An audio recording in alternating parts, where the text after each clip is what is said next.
Ikinuwento ni Engineer Eddie Melicorio, Municipal Engineer ng Bayan ng Bayambang, ang ginawang pababastos sa kanya ni former Congressman Mark Cuangco. Habang tinatalakay ang isyu ng Old Bayambang Central School kamakailan, sinabihan umano siya ni Cuangco na walang karapatan at ipinatatanggal sa serbisyo.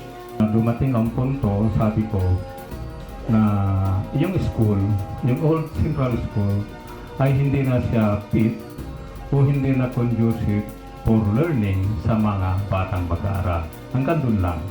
And then after that, tinaas ka agad ng kamay ni former Congressman Cuangco at na-recognize siya doon na. Sabi niya, ang natandaan ko doon is for almost 2 years, sabi gano'n, na nagkaroon ng dengue cases, sabi gano'n, at saka flooding.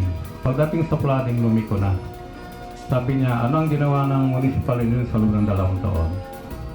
Dapat pagtatanggalin natin ang bubuk na engineer ng bayan ng Bayambang. Bagamat hindi imbitado sa nasabing pagtitipon, si Cuangco umano ay walang tigil sa pagsasalita sa kabila ng pagpapaliwanag ni Melicorio.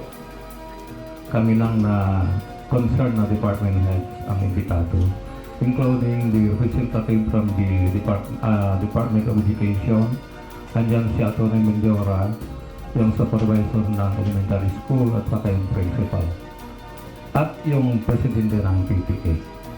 Sa kabila ng insidente at suporta ng mga barangay captain, buo ang naging loob ni Melicorio sa di pagsasampa ng kaso laban sa dating congressman. Diyos na lamang umano ang bahala sa pangyayari. Louis de la Vega, Pangasinan Watch.